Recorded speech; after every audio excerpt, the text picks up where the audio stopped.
international community joining us today, so I'm excited about that, national and international.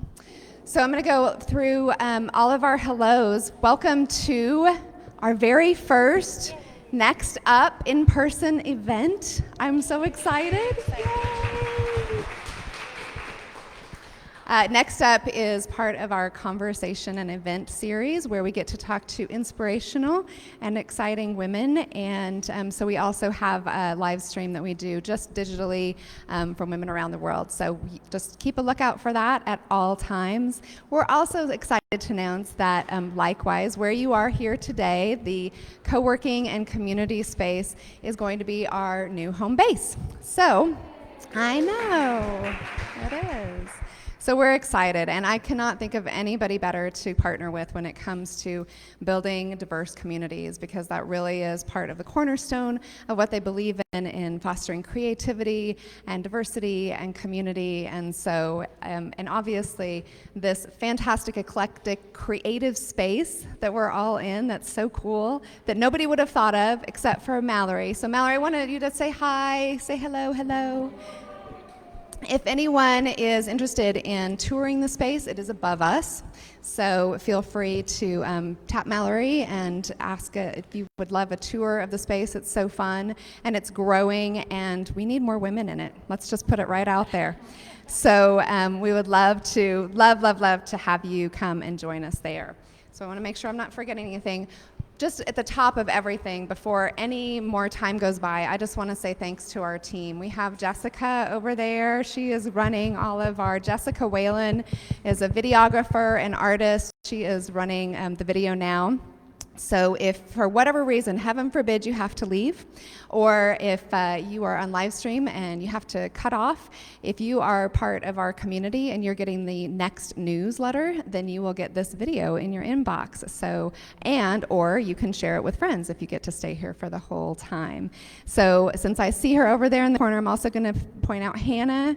Hannah Whitworth has been with us for quite a while, and she is an intern. She is just about to graduate. That's why she looks so cute tonight. She's got to go do a thing. And she is going to be working for one of our other advisors, Concord Adams. Melina Urso has hired her, and so we will be able to get to continue to work with her. And then we, of course, I've mentioned Mallory.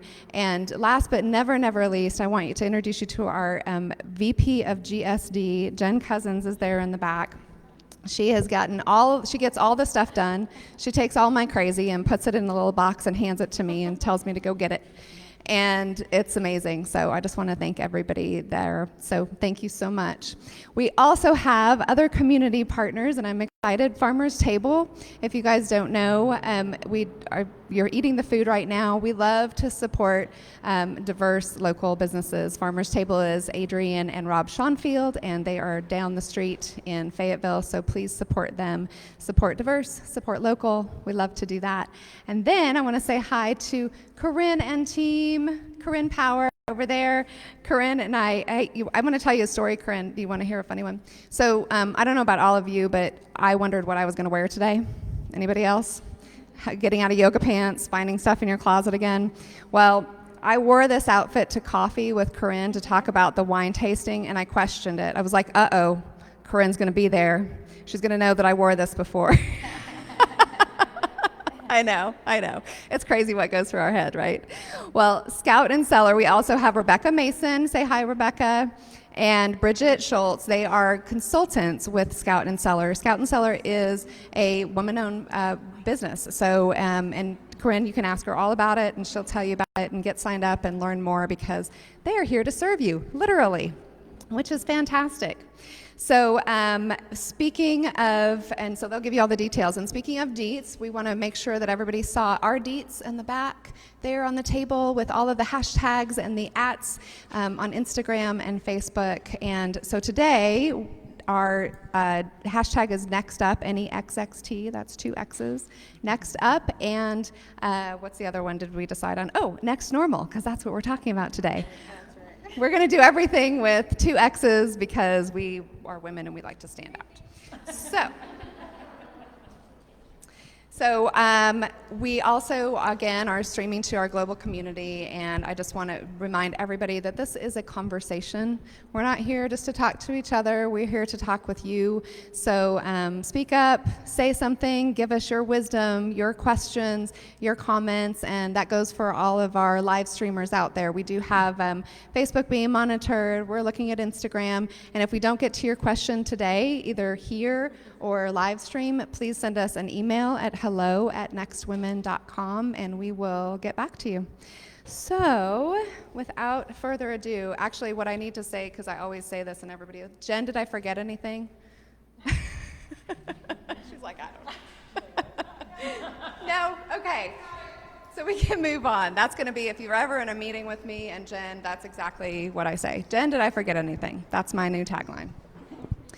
So without further hesitation, I'm going to introduce you to everybody, and we'll just kind of go down the line here. Sitting next to me is the fabulous and wonderful, if you don't know her, Sandy Wright.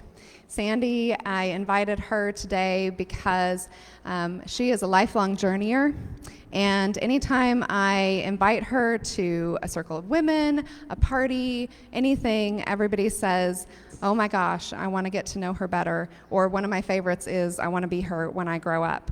So I could not think of any better person to be here to talk to us about mindfulness and transition coaching, which is what she's doing now, but she has a lifelong life of experiences that she gets to share as well. So also is Nicole Calhoun. Nicole, say hello.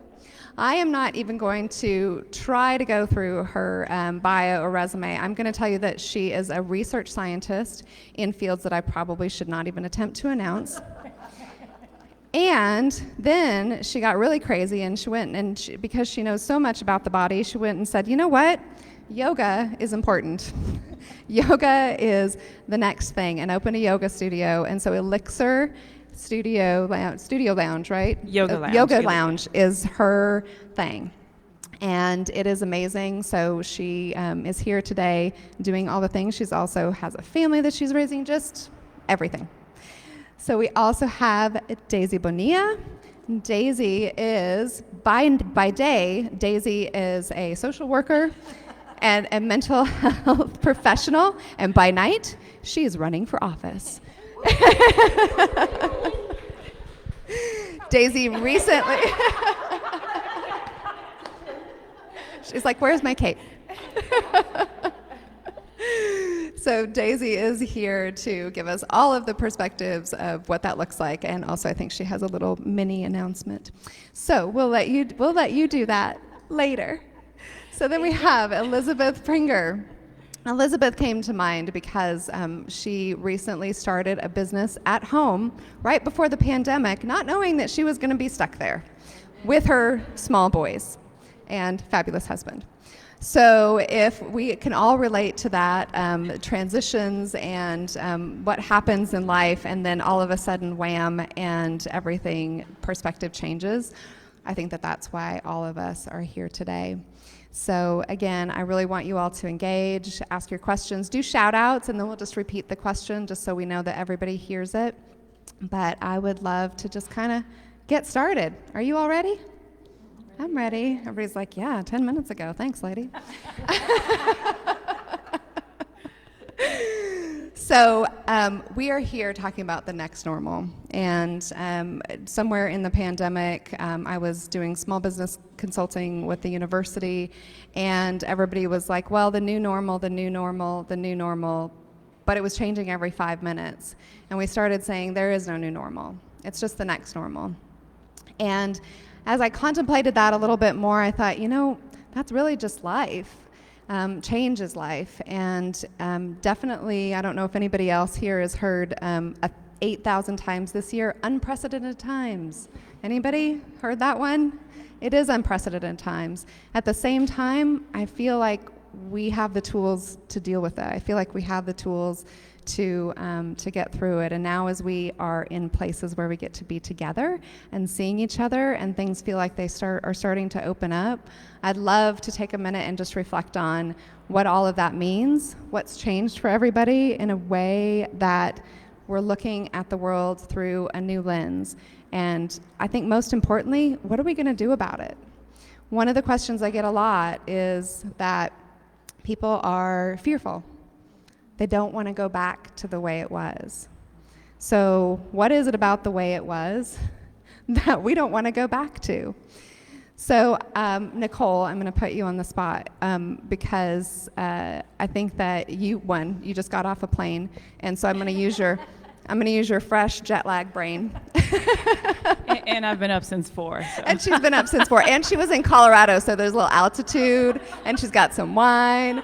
So is it the wine? Is it the jet lag? She's got it all You'll never going know. on.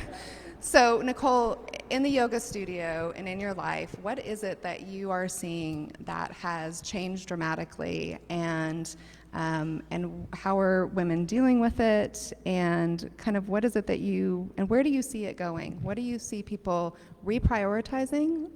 Yes. So to me, when people say that they're scared to go back to the way things were, I think about people being scared to go back to this insane rat race, right? Getting up at 5 a.m. to do laundry and then get your kids to go together for breakfast and get them to school, go to work, slave away at a job that you only kind of sort of like, but it has all the benefits like insurance and a paycheck.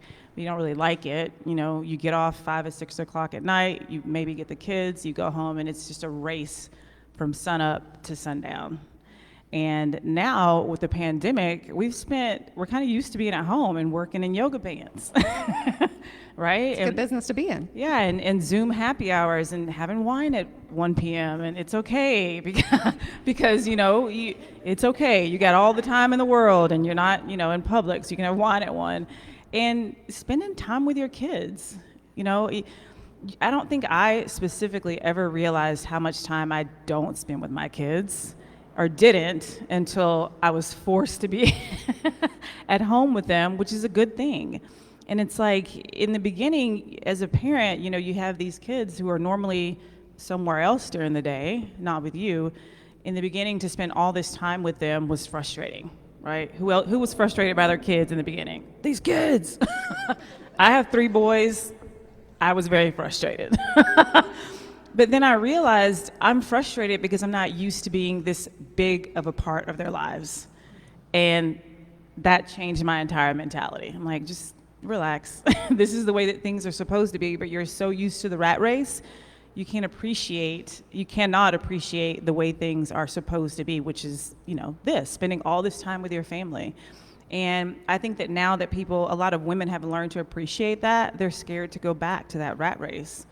And also scared to go back to not having so much freedom and control of your time. I found that I have so much more control of my time, just my hours of the day and what I want to accomplish and what I want to do since the pandemic hit. But pre-pandemic, when I was still working at the university, my 9 to 5, and then doing the yoga, I really didn't have that much. I had a tiny bit of control, but not that much. And thinking about letting go of that control of my time scares me. But, and I can think that I've heard that from a lot of the women who come to the studio, is that they don't want to go back to this rat race. They like wearing yoga pants to work. Sick of the Zoom meetings, like we all are, but still just having that time at home to nourish yourself and your family and your homestead is just invaluable. And I can see being scared of losing that. Yeah, I agree completely. Well, and Daisy, you are in the social services field, mental health professional, and mental health is a huge, huge topic. If you didn't know if you were an introvert or extrovert before the pandemic, you know now. And a lot of people struggled with that. If you were an extrovert, you really wanted to be around people. Mental health, depression, some of those things were really weighing on you. And then you add finances and all of those other things to the mental health load, and really just dealing with what is next. And that was a day-to-day question for a lot of us for a long time. So what are some of the things that you're seeing, and what are some of the patterns, and how are people dealing with it, and what are people wanting to be their next normal?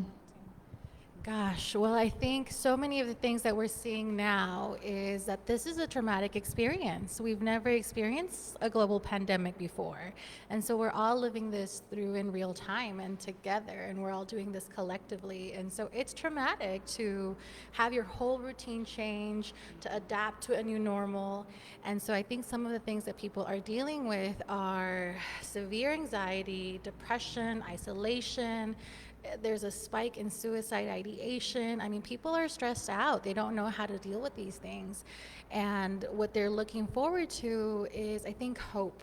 We really want we had a reset. I am a woman of faith, and so for me, I was like, y'all, I think we need to pay attention. I think God was like, y'all aren't getting along. Go to your houses and stay there until you can.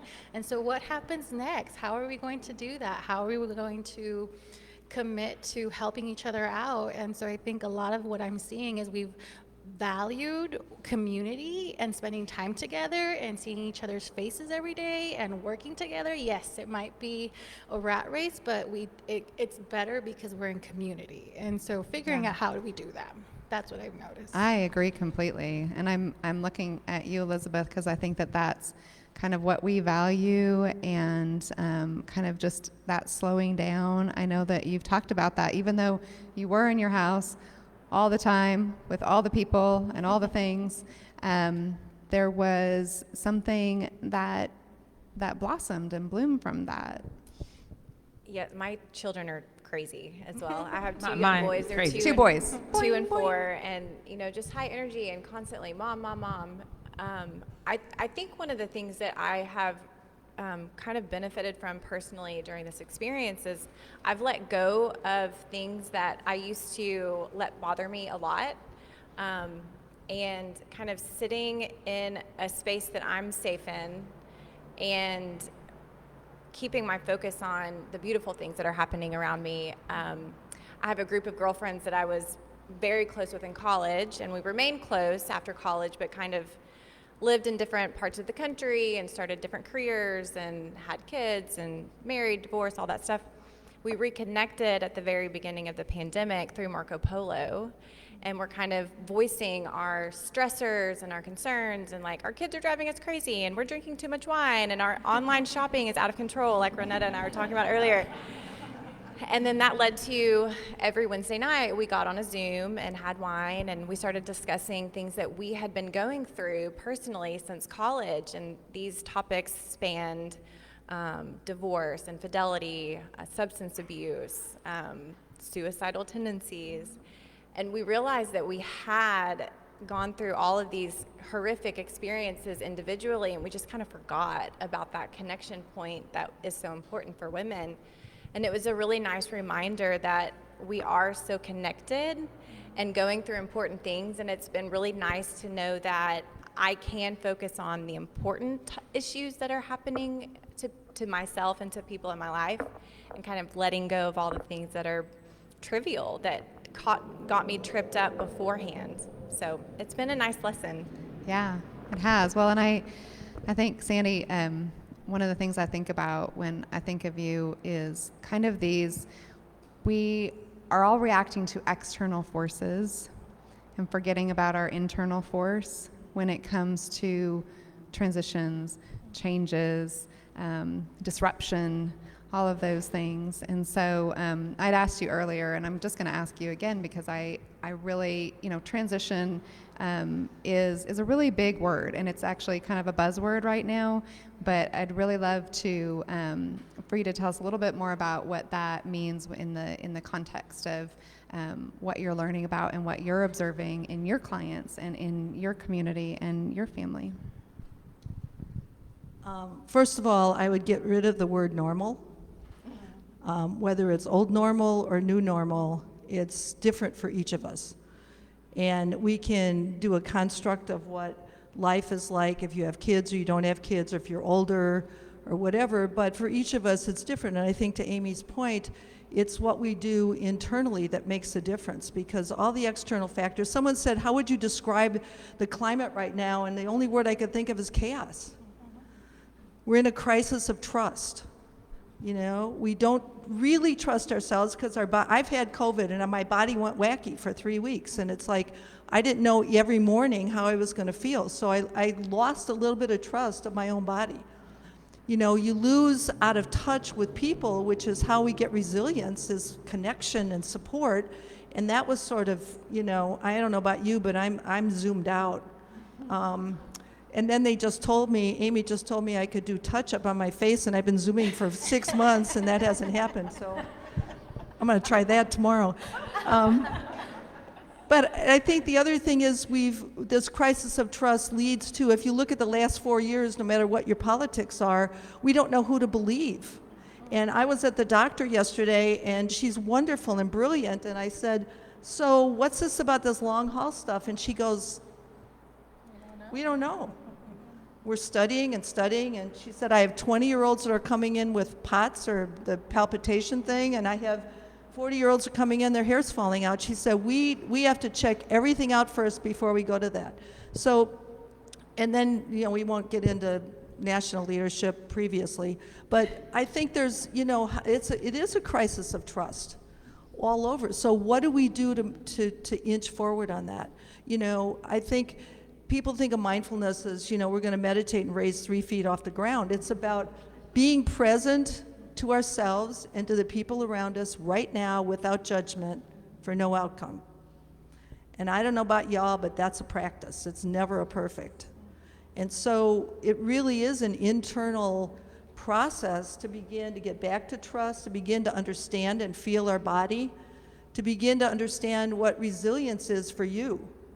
And I think the other thing is we tolerate, and I'm just generalizing. I've been doing a lot of interviews, and we just did a survey with 65 nonprofits in Oklahoma.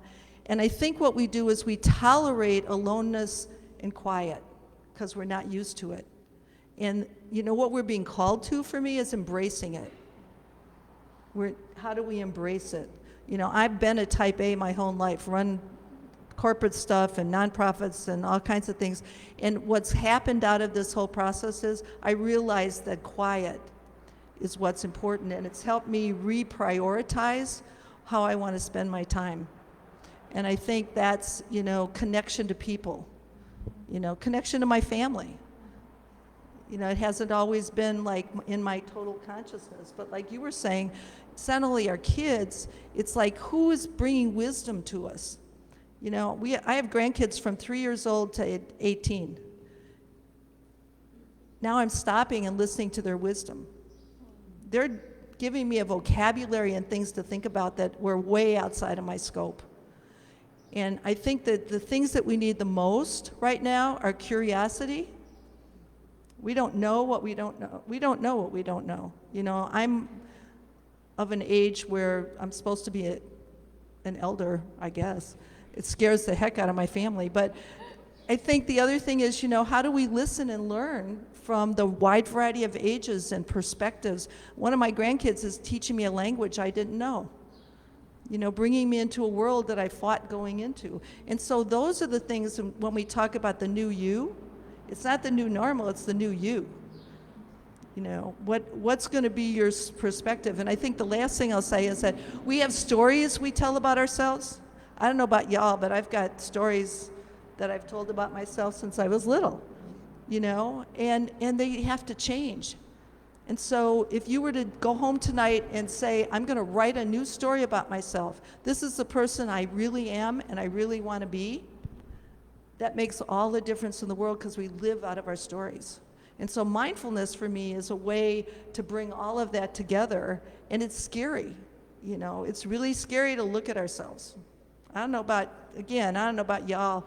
I'm really from the south side of Chicago. I picked up the y'all since I've been in Arkansas, but, you know, yeah, so I think that's the look in the mirror kind of thing that really can be scary, and that's the new us, the new you. Okay, so the program's name has changed. It is now the Next You. Just saying. Hashtag Next You. Ronetta, yes, ma'am.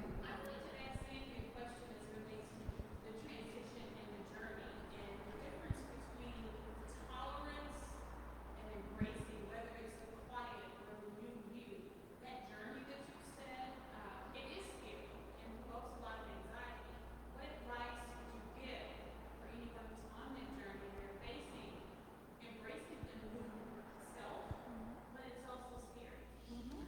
So Ronetta is asking about transitions and the journey, and how do you embrace something that's scary, like that, like going out and finding that person? What do you think? Well, I've been knee deep in it for a year and a half, 2 years now, and I think that the hard part is facing it, acknowledging it is number one. You know, I think getting down to the core of what you really want and closing the voices around us, they're loud. You know, our spouses, our friends, our family, they're just loud. And I think that quiet, we've been forced to be quiet, and I fought it for initially. It was like, oh my God, I could do this, and I could build a garden, and then I could do, and at some point, that's the gift of COVID. Now, you will never hear me say COVID gave gifts, but that's the gift of COVID, you know. And so I think it's overcoming the fear of looking at ourselves, and it's a chipping away process. You know, I'm doing X. Is my body and my heart really saying that's what I want to do? And being honest with ourselves. You know, Brene Brown has this thing, and I have a sheet of paper which I don't have on me, but how she describes brave, and boundaries is one thing. We're not really good at boundaries, you know, and being in integrity and the vault. What do we tell people, and what do we hold in ourselves until we feel like it's something we want to say? You know, what's our truth? I know it all sounds esoteric, but if we really spend a little time looking in the mirror, eyeball to eyeball with ourselves, and say, what do I really, really, really, really want, no matter what it costs? And then the next question is, what are the baby steps I need to get there? That's transition to me. And we're going to fall and fail, and we're going to pat ourselves on the back. And the other thing I think is important is to self-care and say, it's okay, I screwed up. I'm not a bad person, I just screwed up, so how am I going to do it different? Guilt and shame. Can I chime in there? 'Cause yes. I do a little bit of this meditation stuff too. Every once in a while. And it has really saved me, you know, from the person that I was. But I love your question because it's so realistic, and it's like advice that people like need to know. It's like, you tell me to be mindful, but how? How do I do that? Right? Two little tests that I always tell people to take to just kind of see where you're at emotionally and with mindfulness, and like with your mental health also as well, is to see if you can sit in silence. If you are the kind of person who's got to have the TV on in the background, if you've got to be listening to the podcast when you drive, if you've got to have something that's occupying your mind space, then it's because you're scared of what's in there when it's silent. And you have to recognize that and honor that, because it's who you are, right? So never approaching these things with an eye of judgment, just with recognition. I'm recognizing the fact that I don't want to hear what's going to go on in my head once it gets silent. That's step one. Step two is see if you can look at yourself in the mirror. Like she said, if you can stand in front of a mirror and look at yourself for 60 seconds, eyeball to eyeball, amazing. If you can stand there and look at yourself for 5 minutes, amazing. If you can't stand to look in yourself in your eyes for 30 seconds, we have an issue. There's something that's prohibiting you from looking deep down into your soul and seeing who you are. Recognize what the issue is, and then embrace it. It's part of who you are. Develop a game plan to change it. So as far as the silence, what I work with I've worked with some professional and some Olympic athletes with mindfulness and meditation to how to quiet the anxiety that comes with athletic performance. And one thing that I tell them is, hey, see if you can sit in silence for 5 minutes a day. Just start there, start small. We as Americans, we go from 0 to 100 real quick. That's what we want to do. We don't want to take the time to go through the dirty work to get to where we need to be, right? So start small, be consistent, and be patient. Know that this is not something that is going to snap into place for you overnight. I promise you it will not. That would be great if it could. It's just not reality. So get up in the morning. If 5 minutes is all you can stand, that's okay, right? Get yourself a cup of coffee, maybe sit on the porch, the weather's getting nice, and just sit and experience what you're seeing and what you're feeling on your skin, in your mind. Experience your breath. Experience the world as it is around you, without a newspaper, without your cell phone, without a TV, without anybody even talking to you. Tell your kids, hey, this is my 5 minutes, go away. In the evening, same thing. Sit in silence for 5 minutes and just experience what's around you and recognize, pay attention to what's happening inside, maybe emotionally, mentally, and physically in your body. You get to where you can do 5 minutes, no problem. Maybe work your way through 10. Maybe work your way to 30. Just silence. Nothing. No cell phone, no papers, no book, no nothing. Just you and your thoughts and your breath and your experience of the world around you.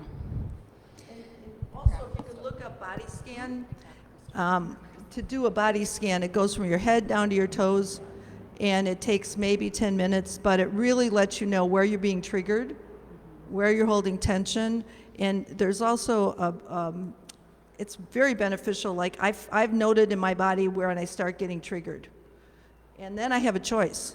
But if I don't notice it, I don't have a choice. So I think it's another body awareness thing that's helpful. So start letting go of this is good, this is bad, I should be feeling this way. Oh man, I'm not feeling the way I'm supposed to be. Nothing's good, nothing's bad. The only thing that's happening is you're experiencing who you are, which no matter who you are, what you are is beautiful, right? You just have to recognize who you are before you can transform who you are.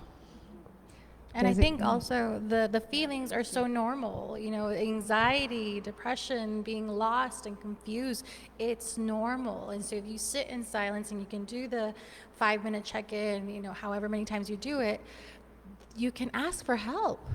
And tell your community, tell your village, you know, I'm feeling X, Y, and Z. There's help out there. I think, you know, touching on mental health, it's so important right now. We've been cooped up, and so yeah, maybe I'm recognizing that I'm not having the best feelings or the best thoughts. Now what are you going to do about it? Because especially as women, we wear a lot of hats, and we have a lot of demands. A lot is expected of us. You can't pour out of an empty cup. So what are you doing to refill it?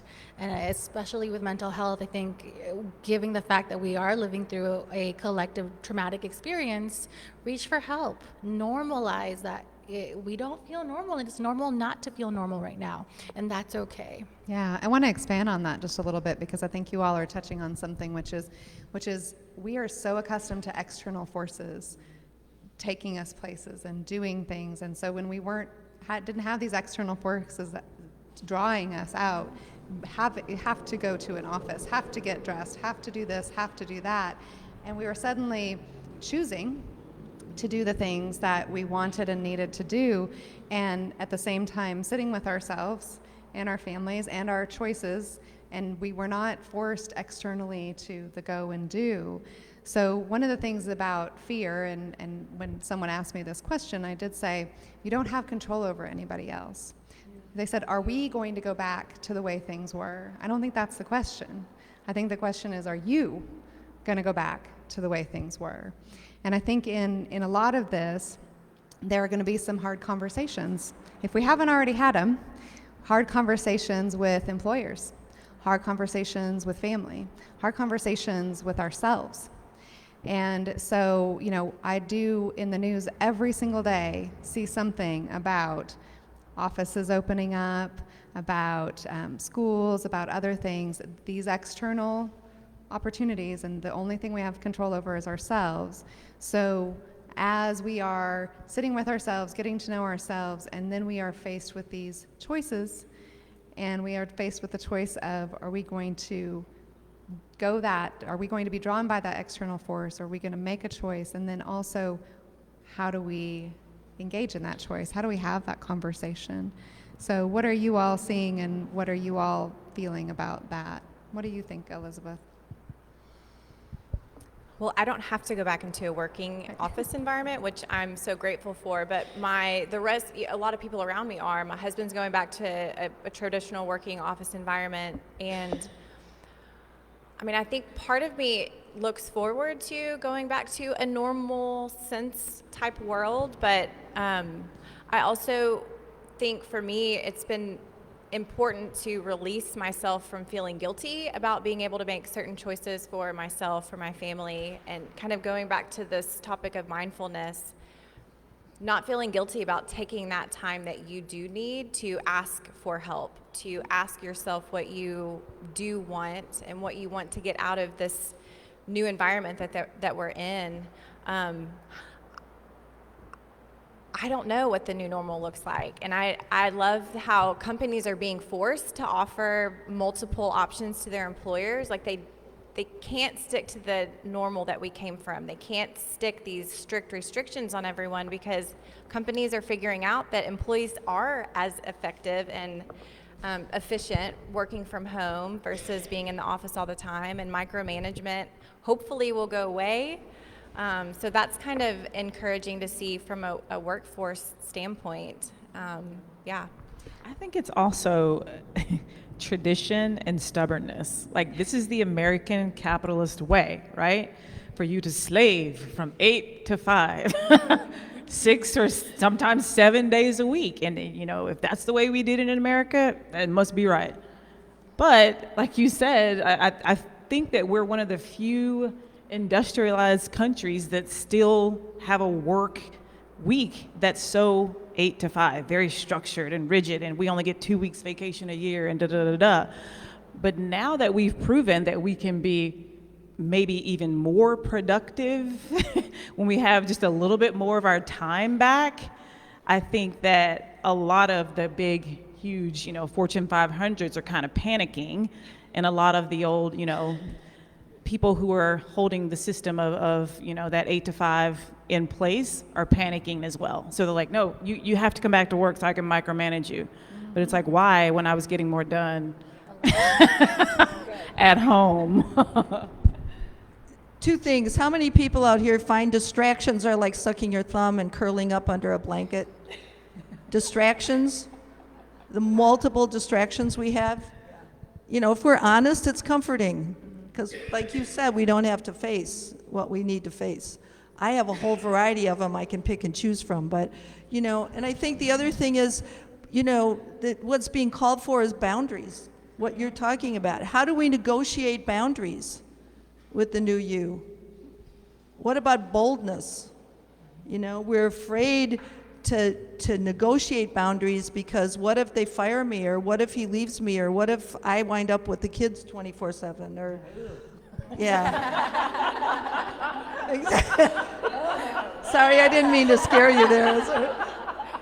You know, so boundaries and boldness and our ability to use our voice, which goes back to looking ourselves in the mirror and saying, what am I willing to hold on to? What am I willing to let go of? You know, what am I willing to say?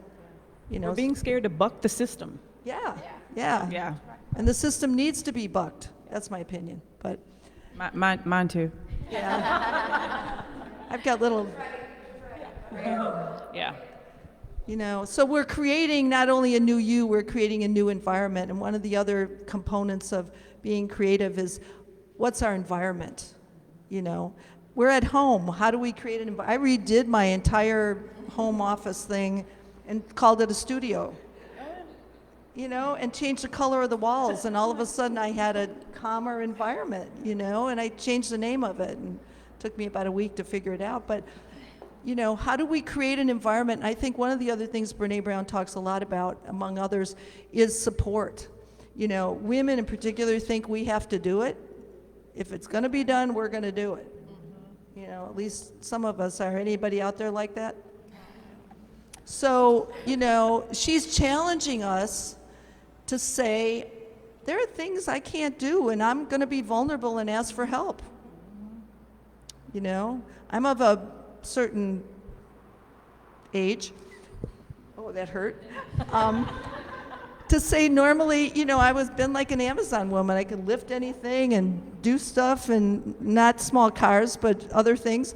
And now I'm building a deck, and I spent 30 minutes out lifting pavers thinking, this is insane. I'm not going to be able to move for a week, you know, and it hurt to say I need help.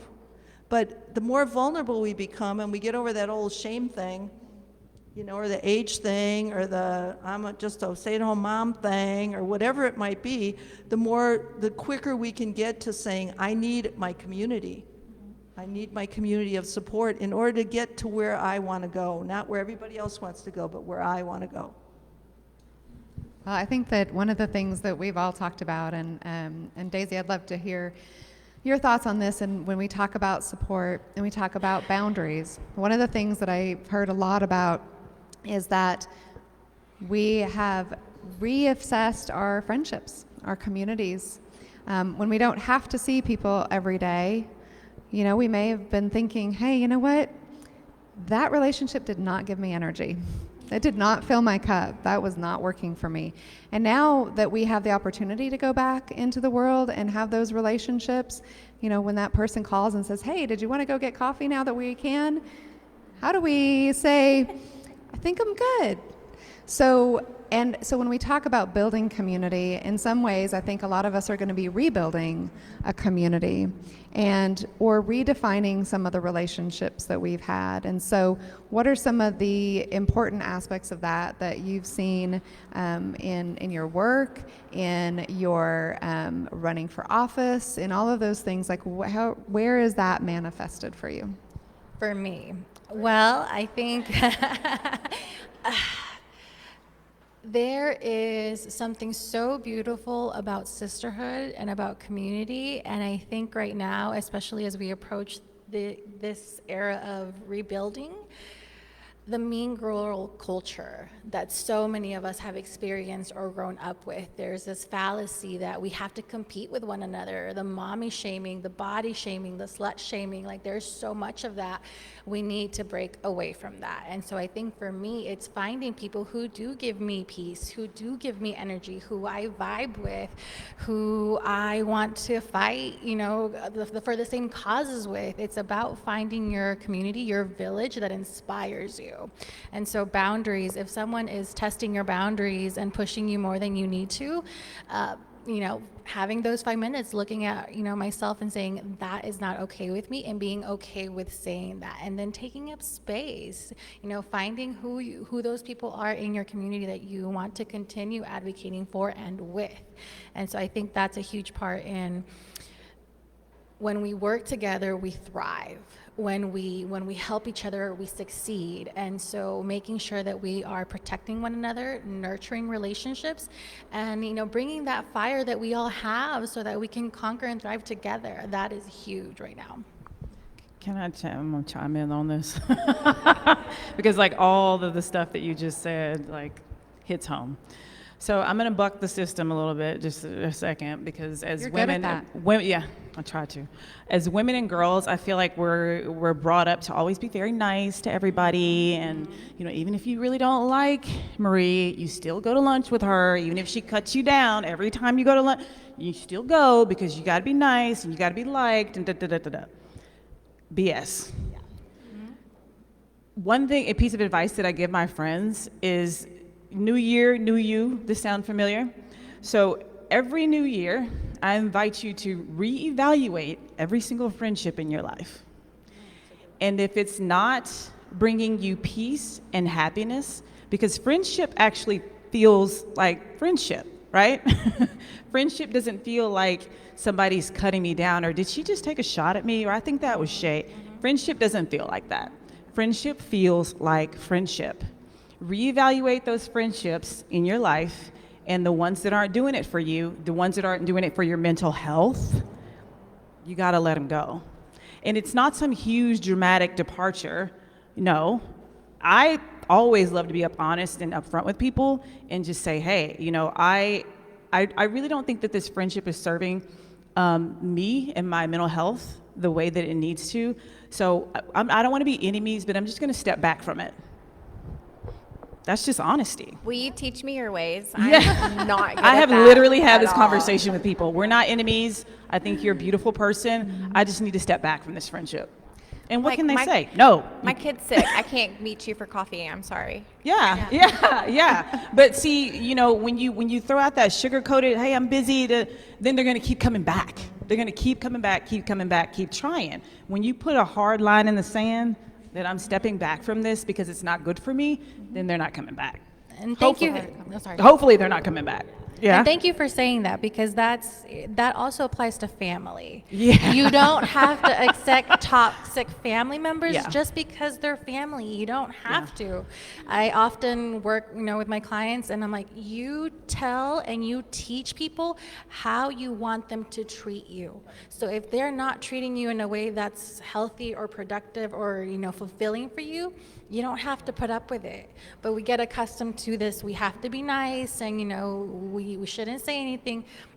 Just because they're family, if they're toxic to you, you don't have to keep them. It's like a shoulda, woulda, coulda ectomy. How do we distance, from that? That's one more gift of COVID. I think it's who stayed connected to you. Who was curious about your well-being? Who were you curious about? And and it's not that black and white, but it's like, we start to learn about people in a different way. And what you say, I'm from Chicago, so when I moved south, it was like, bless your heart, and I didn't know whether it was go screw yourself or I really care about you. And so, right? So, and I still don't, and I've been here 25 years, but I think it's both, yeah. It's the body language and the inflection, like, bless your heart.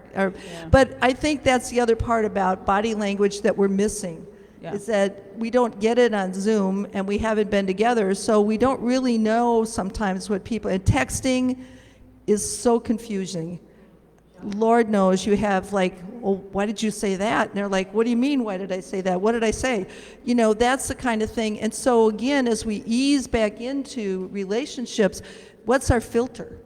And just as you said, what's our filter? What are we willing, who do we want to be around, and what, once now that we know we're back together and we can have that experience? And know this doesn't mean that this is going to be easy, right? When you set your boundaries and you make them hard boundaries, people are going to get pissed, especially those people who don't like your boundaries, right?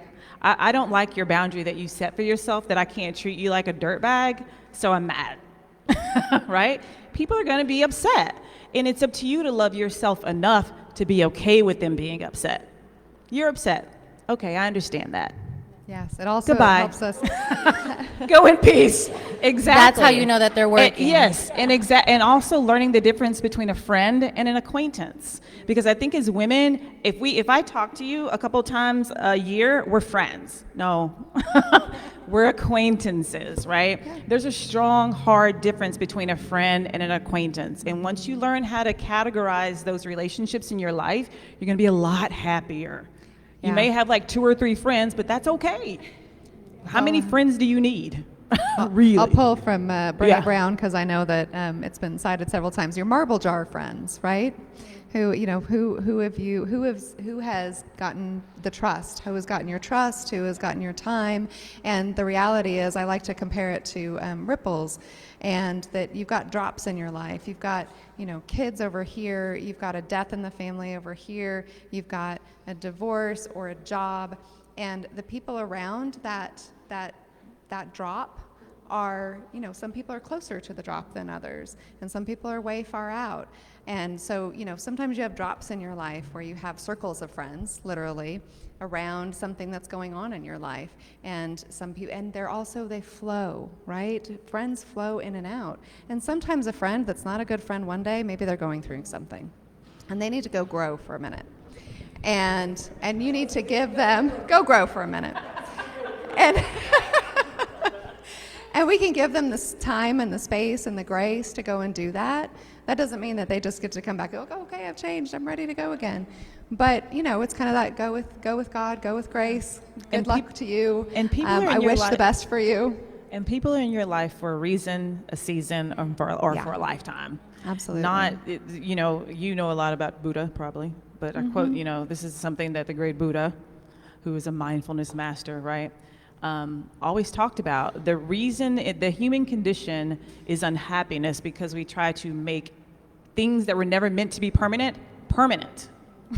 That's why we're unhappy. So those people who are in your life for a reason to teach you something or for a season, you try to latch on and make them permanent fixtures in your life, then comes the unhappiness.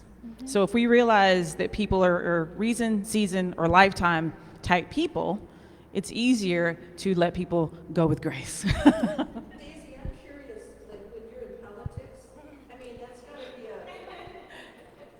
Thanks for bringing that up. a different kind of struggle. It's a whole different world, and it's brutal.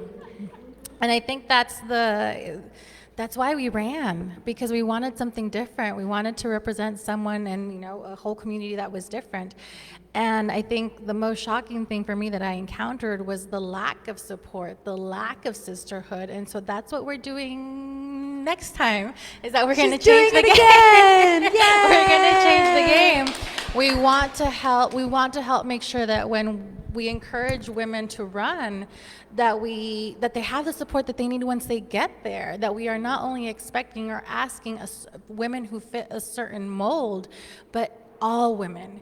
And I think especially, you know, talking about politics, what we've seen, especially in Arkansas politics, if we're not protecting all women, we're not doing it right.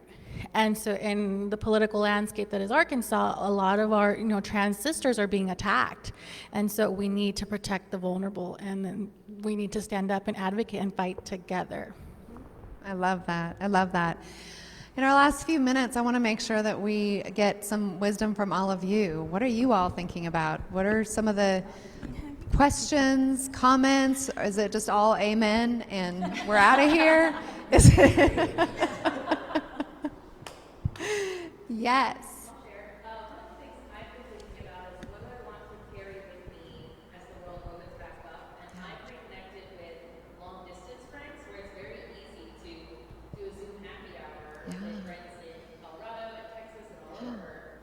And one of the things I'm afraid of is losing that as we go back into an in-person world. And so I want to be intentional on keeping like some of those Zoom relationships that really blossom. Yeah. And not just jump all the way back to in real life, you know, all of this. Yeah, I love that. What do you want to carry with you? Yeah, and Elizabeth, you mentioned that. You talked about that a little bit. We've talked about that in our Zoom. There are 7 of us, and we all live in different states around the country. And we've talked about the fact that we have to hold each other accountable to consistently logging in to the Zoom wine nights. And we kind of went through a period of not too long ago, we would skip nights, skip weeks, and then we were like, we don't feel good about this. Like, we miss this sisterhood, we miss this collaboration, we miss having someone that we can tell things to that have zero judgment and a long history. So you do have to be pretty diligent about it. Intentionality. Amazing. Anybody else have thoughts, inspirations? Yeah.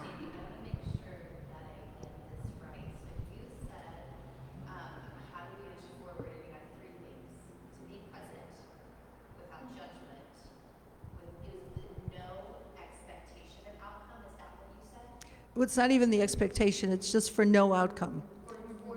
So, yeah, like even getting into a conversation with someone when you're separating, you know, most of us have stuff in our head that we want to have happen, and I've learned the hard way that that's being a fool. So, one thing we didn't touch on is, and we can't now, but the whole thing of loss, grief and loss is a huge thing, and I think for mental health, my partner's a therapist, and she spends her days hearing about grief and loss and anxiety and depression and everything else. But, you know, when you think about loss, how do we deal with that internally? Loss of relationships, you know, loss of people we're letting go of that we've been attached to, loss of job. You know, I lost 3 important family members within 6 weeks. You know, so COVID again has brought us face to face with the whole concept of loss in a wide variety of ways. And I think that's another thing we as humans have to find a way to deal with, which gets back to the quiet. You know, let ourselves feel the really, and you said I could swear, the real shitty feeling of loss. We could swear. I didn't know that. Yeah, I got permission. Oh, you weren't there? I forgot to let you know. Anybody else? Yes, ma'am. So I was thinking, as you were talking about the students, yes, I want to keep on to it, but whenever you were students, where do I fit this additional thing in, right? So then you're saying loss, I'm thinking like, well, what can I let go of? That's almost more important to me now than it's for students. Like, Yeah. what do I not need anymore? What are we letting go of? Yeah. Intentionality, what is this important to me? Yeah, and sometimes that's a moment-to-moment decision, right? What am I letting go of? What am I holding on to? And it's not always people. Sometimes it's little things. Sometimes it's makeup. Sometimes it's commuting. Sometimes, and it's a moment-to-moment decision. The intentionality of letting go and what do you not need? Yeah. There's a little exercise that you can use. It sounds hokey, but it really does work. If you get near a fire, don't start one, but if you get near a fire, like a fire pit, and you put in something that's really hard for you to let go of, and you write it on a piece of paper, and you peel your hand open and put it in the fire, it's a ritual and a gesture, but it really has impact because you're doing something physical that just lives in your head. And you can't retrieve the paper because it's gone and you're going to get hurt. So, Something, oh, yeah. And just realizing, I like this ritual, just realizing, like the Buddha said, nothing is permanent. Nothing is permanent. Our lives aren't permanent. Your marriage isn't permanent because one day one of you is going to die. Marriage over, right? Nothing is permanent. Nothing is permanent. And so when you realize that, it becomes somewhat easier to let go of things. This was never meant to be permanent. I'm forcing it to be permanent. That's making me unhappy. I've got to let it go kind of situation. so the Buddha also says pain is inevitable, suffering is an option. And Some- if you think about it, pain is inevitable, we choose suffering. And depending on what you're trying to let go of and where you're going, I heard this fabulous quote the other day that said, losers focus on winners, winners focus on winning. And that was just life-changing for me. I'm like, oh my God, that's so true. If we're so concerned with what's and who we're competing with or who's in the way or who doesn't agree with us, we spend so much time focusing on that, and that creates negative energy instead of focusing on the purpose and the goals that we have. And they're going to be naysayers all the time. Focus on what you want to do and what you want to accomplish. That's fantastic. Well, I think we have a whole other topic or three to talk about at another point in time. We talked a little bit about it, about, titles and how we are identifying and how that has a real hard, like we were saying, like if you say, I am a wife, and then tomorrow you're not, you're like, well, then who am I? Well, you're the same person you were yesterday. You just don't have that title anymore. And so that's definitely one of the things that that I know that a lot of women struggle with. And so as we're wrapping up, and thanking you, I'll just remind everybody to please follow and love on all of these ladies and our fantastic Scout and Cellar and Farmer's Table and everything else. And of course, follow and love on NEXXT Women. We have our first coaching group running right now. And next one starts in June and another in September. And this is what happens in it, except in a more intimate space. If anyone in this room is in that coaching group and they want to say amen, then they're more than welcome to. There she is. Casey's like, yes, that's happening. And we're going to continue to have these conversations because they're so, so very valuable. And I just want to remind all of you that you are part of an international community. The roots of NEXXT are in Tribe of Women. If I don't know you or I didn't get a chance to say hi to you before, or you're just learning all of this, we just launched it March 1st. So if you haven't heard about us before, that's probably why.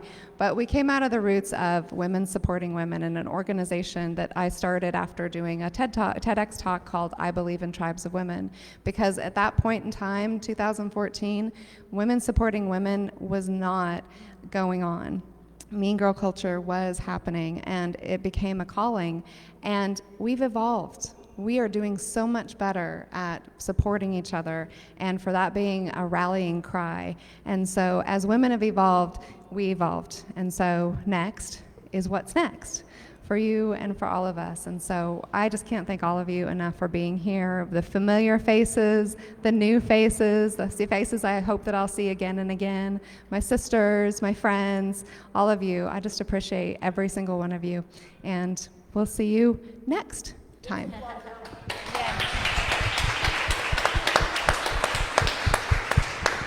you all very much. All right. I think there's more wine. I think there's more food. I think these lovely ladies would stay and talk to you for